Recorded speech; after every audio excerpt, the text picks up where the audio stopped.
সম্মানিত দর্শক, ৩টি বিষয় নিয়ে আলোচনা করব। একটি হলো জনাব তারেক রহমান সাহেবের পোষা বিড়াল। দ্বিতীয়টি হলো তার জন্য কেনা একটি বুলেট প্রুফ বাস এবং একটি বুলেট প্রুফ জিপ। আর ৩ নম্বর হলো যে এই মুহূর্তে পত্রপত্রিকা মিডিয়া এবং আন্তর্জাতিক মিডিয়া তারা জনাব তারেক রহমান সাহেবকে বাংলাদেশের ভবিষ্যৎ প্রধানমন্ত্রী হিসেবে অভিহিত করেছে। তো এই বিষয়গুলো আমাদের রাজনীতিতে কী নেতিবাচক প্রতিক্রিয়া তৈরি করতে পারে এবং আগামী দিনের রাজনীতিতে কিভাবে অশনি সংকেত তৈরি করতে যাচ্ছে এই বিষয়গুলো নিয়ে আলোচনা করব। আলোচনার শুরুতে যে বিষয়টি বলা দরকার যে এটি কেন জরুরি, যে একটা বিড়াল, একটা বুলেট প্রুফ গাড়ি বা কেউ যদি কাউকে প্রধানমন্ত্রী হিসেবে বলে, এটি রাজনীতির জন্য কেন ক্ষতিকর হবে বা সমাজের জন্য কেন ক্ষতিকর হবে। প্রথমত কনক্লুশনটা দিয়ে নেই। যখন আপনার এই সমাজে অনেক বড় বড় গুরুত্বপূর্ণ সমস্যা থাকবে, সে সকল সমস্যা বাদ দিয়ে আমরা যখন ছোট ছোট সমস্যা নিয়ে নাচানাচি করব, যখন আপনার কাছে খুব মহামূল্যবান সামগ্রী থাকবে, সেই মহামূল্যবান সামগ্রী আপনি ডাস্টবিনে অর্থাৎ ভাগাড়ে ফেলে দিয়ে ভাগাড়ের ময়লাগুলো নিয়ে আপনি আনন্দ করবেন, উল্লাস করবেন এবং ময়লাকে আপনি ভালোবাসবেন, আবর্জনাকে আপনি ভালোবাসবেন, তখন সেটা কী ধরনের বিপর্যয় তৈরি করতে পারে সমাজে, সেটা ইতিহাসে লিখিত রয়েছে। আপনারা জানেন যে পৃথিবীতে অনেক কলহপ্রবণ জাতি ছিল, যারা মহাকালের পুরোটা সময় ধরে পরস্পরের সাথে কলহ বিবাদ করেছে। তারা বেশিরভাগ সময় অন্য জাতিগোষ্ঠীকে হিংসা করেছে এবং শত্রুতা সৃষ্টি করেছে সবার সঙ্গে। আর যখনই তারা সময় পেয়েছে নিজেরা দ্বন্দ্ব এবং সংঘাত করে হাজার হাজার বছর ধরে এই পৃথিবীতে বহু বিপর্যয় সৃষ্টি করেছে এবং ক্ষেত্র বিশেষে এমনও হয়েছে যে মহান আল্লাহ রাব্বুল আলামিন বেশ কয়েকবার আসমানি গজব দ্বারা পুরো সেই জাতিটিকে ধ্বংস করে দিয়েছেন। এর মূল কারণ ছিল যে তারা বিতর্ক করত, তারা ঝগড়াঝাটি করত এবং অহেতুক যে বিষয়গুলো দরকার নেই সেই বিষয়গুলো নিয়ে তারা বারবার নিজেদের মধ্যে দ্বন্দ্ব, সংঘাত, মারামারি, কাটাকাটি, এমনকি যুদ্ধ বিগ্রহ পর্যন্ত করত। জাতিটির নাম বনি ইসরাইল। বনি ইসরাইল জাতি একটি বাছুর নিয়ে, মানে একটি গরুর মূর্তি, সেই গরুর মূর্তি নিয়ে কি পরিমাণ যুদ্ধ করেছে, 10 লাখ লোক পরস্পরের সাথে কিভাবে যুদ্ধ করেছে সেই কাহিনী পবিত্র কালামে পাকে বর্ণনা করা আছে। এর বাইরে যখন একটি জাতি নেতা নির্বাচন করতে বাধ্য হয় এবং সেই নেতা নির্বাচন করতে গিয়ে তারা ভুল করে, সেখানে তাদের জন্য যে কত দুর্ভোগ এবং দুর্দশা আছে সেটা আমরা পবিত্র কালামে পাকেও এর অসংখ্য উদাহরণ আমরা দেখতে পাই। ভিডিও বড় হয়ে যাবে, এজন্য সেই বিষয়ে আমি বললাম না। আমাদের এই সময়টিতে যা হচ্ছে সেটি হলো, জনাব তারেক রহমান সাহেব যখন লন্ডনে ছিলেন, তার কন্যা জাইমা রহমান একটি বিড়াল পুষতেন। কে বা কারা হঠাৎ করে সেই বিড়ালের সঙ্গে তারেক রহমান সাহেবের একটি ছবি দিয়ে সেই পোস্ট করে এবং নিঃসন্দেহে তারেক রহমান সাহেবের ঘনিষ্ঠজন যারা আছে তারা হয়তো মানে নিতান্তই অল্প বুদ্ধির মানুষ, রাজনীতি বুঝেন না এবং মানুষের মনস্তাত্ত্বিক এবং বাঙালির মনস্তাত্ত্বিক বিষয়াদি সম্পর্কে একেবারে গবর গণেশ। এইরকম গবর গণেশকেও প্রথম এই একটি বিড়ালের ছবি তারা ছাপিয়ে দেয়।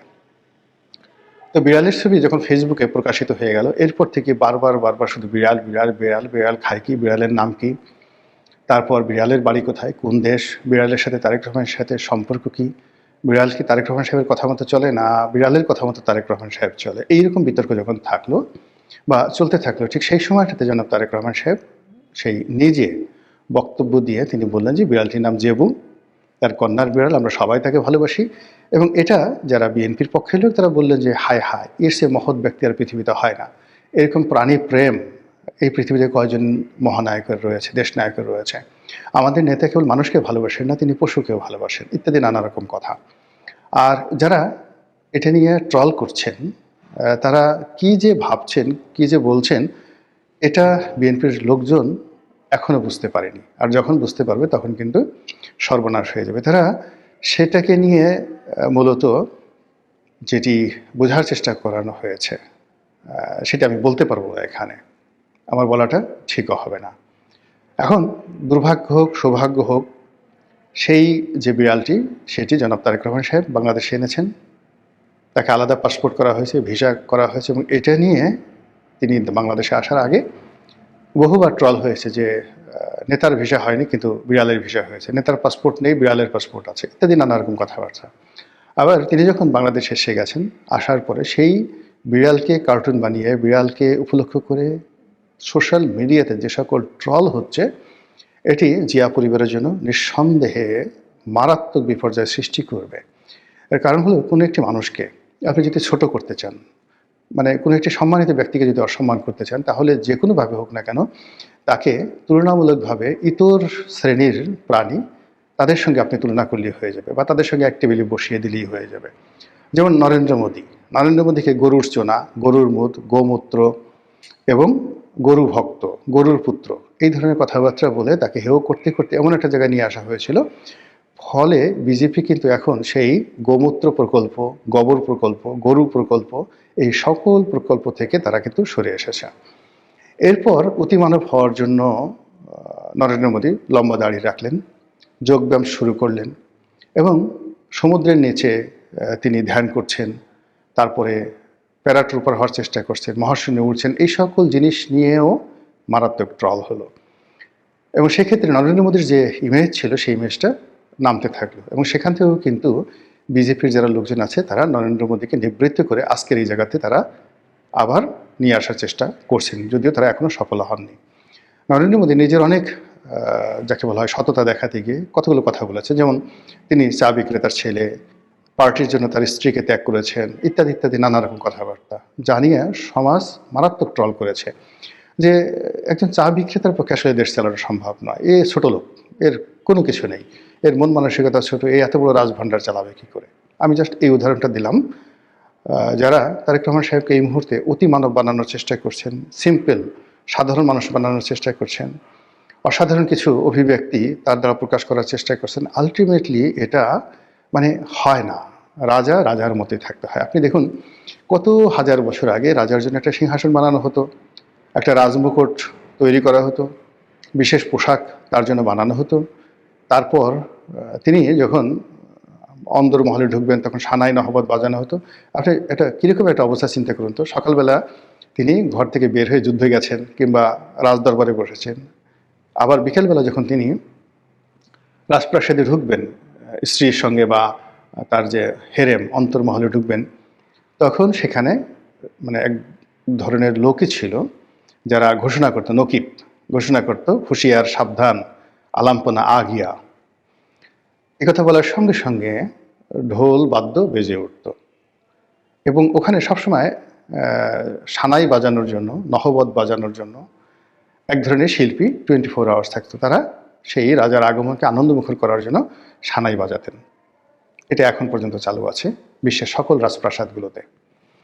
এবং অকেশনালি এই যে দেখুন, ইংল্যান্ডের রাজাদের জন্য ঘোড়া, তাদের জন্য ঘোড়ার গাড়ি এবং যত রাজ অভিষেক কেন সেইভাবে হয়, এর কারণ হলো মানুষ রাজাকে রাজার মতো দেখতে চায়, রাজাকে কখনো ফকিরের মতো দেখতে চায় না। তো সেই অর্থে যখন কোনো একটি রাজাকে হেয় করার জন্য প্রয়োজন পড়ে, তখন খুব কৌশলে তার সঙ্গে একটি পশুকে জুড়ে দেওয়া হয়। আপনি যেমন ধরুন ইয়াজিদ। তো ইয়াজিদের নাম তো আপনারা সবাই জানেন, তার একটি পোষা বিড়াল ছিল, নয় বানর ছিল। তো সেই বানরটিকে নিয়ে সেই মানে যাকে বলা হয় রাজদরবারে যারা লোকজন, তারা এতটা চালাকি করতেন, সেই চালাকি করার ফলে কী হতো, সবাই মনে করতেন যে বানর ছাড়া আসলে মানে বানরকে আদর করা ছাড়া, বানরকে প্রিভিলেজ দেওয়া ছাড়া, বানরের বন্দেগি করা ছাড়া কোনো অবস্থাতেই ইয়াজিদের কাছে যাওয়া যাবে না। এবং এই চাটুকার শ্রেণী তারা কী করলো, রাজদরবারে ইয়াজিদের জন্য যে সিংহাসন তৈরি করা হয়েছিল সেই সিংহাসনের পাশে বানরের জন্য একটা সিংহাসন তৈরি। তারেক রহমানের পোষা বিড়াল ও ওয়াটারপ্রুফ গাড়ি নিয়ে গুরুত্বপূর্ণ তথ্য দিল গোলাম মোল্লা রনি। যাকে বলা হয় জেনারেল, গভর্নর, তারা এই ইয়াজিদকে খুশি করার জন্য নিজেরা বানর পোষতেন। এর মধ্যে আবদুল্লাহ বিন জিয়াদ, যিনি কুফার গভর্নর ছিলেন এবং যার হাতে হজরত ইমাম হুসেন রাদিয়াল্লাহু তাআলা আনহু নিহত হয়েছেন, ইনিও এই ইয়াজিদের অনুকরণে বানর এর জন্য একটা সিংহাসন তৈরি করেছিলেন। এটা ইতিহাস। তো সেই দিক থেকে এখন বাংলাদেশের দুটো গ্রুপ হয়ে গেছে। একটা গ্রুপ এই জেবুকে নিয়ে বাড়াবাড়ি করছে, জেবু ভালো, এরকম ইত্যাদি ইত্যাদি। বিএনপির পক্ষে লোক, আমি সেটা বলবো না। বিপক্ষে লোক যেটা করছে সেটা হলো এই যারা মানে জেবুকে নিয়ে বাড়াবাড়ি করছে বা বিড়ালকে নিয়ে বাড়াবাড়ি করছে, তাদেরকে ছোট করার জন্য নানা রকম শব্দ, নানা রকম বাক্য, নানা রকম কার্টুন দিয়ে পুরো ইন্টারনেট সয়লাভ, দেখা যায় না, শোনা যায় না এই জিনিসগুলো। এ আবার অন্যদিকে যেটা হচ্ছে, বিএনপির যারা লোকজন আছে তারা মনে করছে যে এই কাজগুলো জামাতি বট বাহিনী করছে, এই কাজগুলো আওয়ামী লীগের বট বাহিনী করছে। এজন্য জামাতের আমির বঙ্গবন্ধু শেখ মুজিবুর রহমান তাদের চেহারার সঙ্গে একেবারে বিড়ালের ছবিটা দিয়ে সুন্দর করে একদম বঙ্গবন্ধু শেখ মুজিবুর রহমানকে বিড়াল বানিয়ে দেওয়া হয়েছে, শফিকুর রহমান সাহেবকে বিড়াল বানিয়ে দেওয়া হয়েছে। এখন জামাতের যারা লোকজন আছেন, তারপরে আওয়ামী লীগের যারা লোকজন আছেন, তারা বিড়ালকে কি বানাবেন চিন্তা করেন তো। কার্টুন দিয়ে, ভিডিও দিয়ে কি বানাবেন? ফলে কি হলো, এই যে এখন তারেক রহমান সাহেব আসছেন, দেশে একটা পরিবর্তন হবে, একটা নির্বাচন হবে, সব বাদ দিয়ে সবাই এই বিড়াল নিয়ে ব্যস্ত হচ্ছে। এটা এই যে রাজনীতিটা যে বিরাজনীতিকরণ হয়ে যাচ্ছে, রাজনীতির ময়দানে সব গুরুত্বপূর্ণ প্রশ্নের পরিবর্তে যে বিড়ালের কথা, বিড়ালের চাহিদা, বিড়ালের খাবার দাবার, আহার বিশ্রাম, নিদ্রা, পায়খানা, প্রস্রাব ইত্যাদি নিয়ে কথাবার্তা হচ্ছে। এর অর্থ এই জাতি আরো বড় একটা রসাতলের মধ্যে পতিত হওয়ার জন্য নিজেদেরকে প্রস্তুত করে ফেলেছে। এই যে বিড়াল নিয়ে জনাব তারেক রহমান সাহেবকে নিয়ে যে আদিক্ষেতা হচ্ছে পক্ষে, তার পক্ষে যে আদিক্ষেতাগুলো হচ্ছে, এটা হাইয়েস্ট 3 থেকে 4 দিন থাকবে। এরপরে এই যে যারা বিড়ালের বিরুদ্ধে বলছে, তারা এটাকে ভাইরাল করতে করতে এমন একটা পর্যায়ে চলে যাবে যে এই জেবু রীতিমতো বিএনপির জন্য একটা, যাকে বলা হয় সাইবার বুলিং ইনস্ট্রুমেন্ট হয়ে যাবে। প্রত্যেকটা বিএনপির যারা লোকজন আছে তারা নিজেদেরকে অপমানিত বোধ করবে, এবং এই বিড়ালের জন্য বিএনপির যত ক্ষতি হবে, আওয়ামী লীগ এত ক্ষতি হয়তো কোনোদিন করতে পারেনি। এই একটা জিনিস লিখে রাখেন। কাজেই এটা নিয়ে প্রথম দিন থেকে যারা মানে কাজ শুরু করেছে এবং এখন পর্যন্ত এটাকে যারা প্রিভিলেজ দেওয়ার চেষ্টা করছে, তাদের ব্যাপারে বিএনপির যারা কেন্দ্রীয় নেতৃত্ব রয়েছে তাদেরকে সতর্ক হতে হবে। আর দ্বিতীয়ত এই বিষয়গুলো থেকে কিভাবে বের হয়ে আসা যায়, সেই বিষয়গুলো চিন্তা ভাবনা করতে হবে। Otherwise that will create a huge problem. দ্বিতীয় যে বিষয়টি, সেটি হলো তারেক রহমান সাহেবের জন্য বুলেট প্রুফ গাড়ি আর বুলেট প্রুফ বাস। এখন এটা নিয়েও নানা রকম ট্রল হচ্ছে। জামাতের আমির বলছে আমাদের কোনো বুলেট প্রুফ গাড়ি, বডিগার্ড, গানম্যান কিছু দরকার নেই, আমাদের জন্য আল্লাহ যথেষ্ট। আবার আরেক গ্রুপ বলার চেষ্টা করছে যে উনি বুলেট প্রুফ গাড়ি এনেছেন, তো সেটা বাদ দিয়ে তিনি কেন বাসের মধ্যে চড়লেন, বুলেট প্রুফ বাসে চড়লেন। বাসের সামনে তিনি গ্লাসের মধ্যে দাঁড়িয়ে তিনি হাত নাড়াচ্ছেন, এটা দেখতে দৃষ্টিকটু, ভীষণ রকম মানে দেখতে একটা সার্কাসের মতো মনে হচ্ছে। তো এই যে কথাগুলো হচ্ছে, তারেক রহমান সাহেব এত কষ্ট করে আসছেন, তিনি সে দীর্ঘ জার্নি করে প্রথমে সিলেট থেকে ঢাকা বিমানবন্দর থেকে আবার সভাস্থলে আসা, কন্টিনিউয়াসলি 48 থেকে 56 ঘন্টার তার শরীরের উপরে ধকল শুরু হয়েছে। এর কারণ হলো লন্ডনের 17 বছরের একটি সংসার ছেড়ে আসার জন্য তাকে অন্তত 24 ঘন্টা আগের থেকে তাকে প্রস্তুতি নিতে হয়েছে। এরপরে লন্ডন থেকে সিলেটের দীর্ঘ জার্নি, সেই সারা রাত জার্নি করে আবার সেখান থেকে ঢাকা আসা। তো সব মিলে এই যে এত একটা ক্লান্ত শরীর নিয়ে তিনি যে সভাস্থলে আসলেন, এই বিষয়গুলো ধামাচাপা পড়ে গেল তার এই বুলেট প্রুফ বাস এবং বুলেট প্রুফ গাড়ির জন্য। এখানে একটা ব্যাপার হলো যে মানুষের দৃষ্টি আকর্ষণ হয়, বিতর্ক তৈরি হয়, এরকম কোনো জিনিসই যাওয়া উচিত নয়, যেটি এই মুহূর্তে ক্রিটিক্যাল টাইমে যেটা সহজাত। যেমন তিনি যদি তার সাধারণ গাড়িতে আসতেন, এমনকি তার ওই বুলেট প্রুফ গাড়িটাতেও আসতেন, এটি নিয়ে কোনো কথাবার্তা হতো না। কিন্তু যখনই এরকম একটা বুলেট প্রুফ আসলো, এটা নিয়ে এক ঝামেলা। 2 নম্বরে আবার বুলেট প্রুফ বাসে কেন উঠলেন? 3 নম্বরে তিনি যখন মঞ্চে উঠলেন, মঞ্চে ওঠার পরে তিনি সাধারণ চেয়ারে বসার চেষ্টা করলেন, প্লাস্টিকের চেয়ারে বসার চেষ্টা করলেন। এই জিনিসগুলো অতি মানবিকতা, অতি ভদ্রতা, যেটা এই সমাজ গ্রহণ করে না। গেল এটা নিয়ে বিতর্ক, এবং এই বিতর্ক করার ফলে কি হলো, পুরো তার যে বক্তব্য, ওখানে লোকজনের উপস্থিতি, এটার যে ভাব গাম্ভীর্য, সব কিছু বাদ দিয়ে এই দুটো বিষয়, বুলেট প্রুফ গাড়ি এবং তিনি প্লাস্টিকের চেয়ারে বসেছেন, এক পক্ষ বলছে এটা ঠিক হয়েছে, আর এক পক্ষ ঠিক হয়নি। এটা নিয়ে তর্ক বিতর্ক যখন হচ্ছে, আলটিমেটলি তার যে ওয়েট, এই ওয়েটটা কিন্তু লস হয়ে যাচ্ছে। থার্ডলি, তাকে ভবিষ্যৎ প্রধানমন্ত্রী হিসেবে যে কথাগুলো বলা হচ্ছে দেশের পত্রপত্রিকার মাধ্যমে, মূলত রয়টার্সের একটা রিপোর্ট, সেখানে রয়টার্স যেভাবে ইংরেজি করেছে, সে ইংরেজির বাংলা দাঁড়ালে যে এই মুহূর্তে বাংলাদেশের জনগণ যারা আছে তারা তাকে ভবিষ্যৎ প্রধানমন্ত্রী হিসেবে মনে করছে, বাংলাদেশের জনগণ।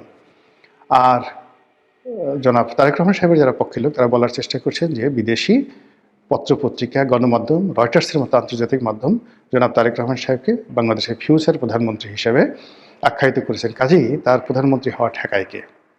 আর ওটার অনুকরণ করে বাংলাদেশে যারা ইন্টেলেকচুয়ালি কারাপ্টেড পত্রপত্রিকা, তারা তারেক রহমান সাহেবকে ছোট করার জন্য তাকে ভবিষ্যৎ প্রধানমন্ত্রী হিসেবে সম্বোধন করছেন। এটা বলতে গেলে এক ধরনের পাম দেওয়া। বাতাস দেওয়া। এবং যখন কাউকে বাতাস দেওয়া হয় তখন সে তার ওজন হারিয়ে ফেলে এবং সে উড়তে থাকে। এটা যে কোনো মানুষই, এমন কোনো মানুষ নেই যে চাটুকার দ্বারা ক্ষতিগ্রস্ত হয়নি।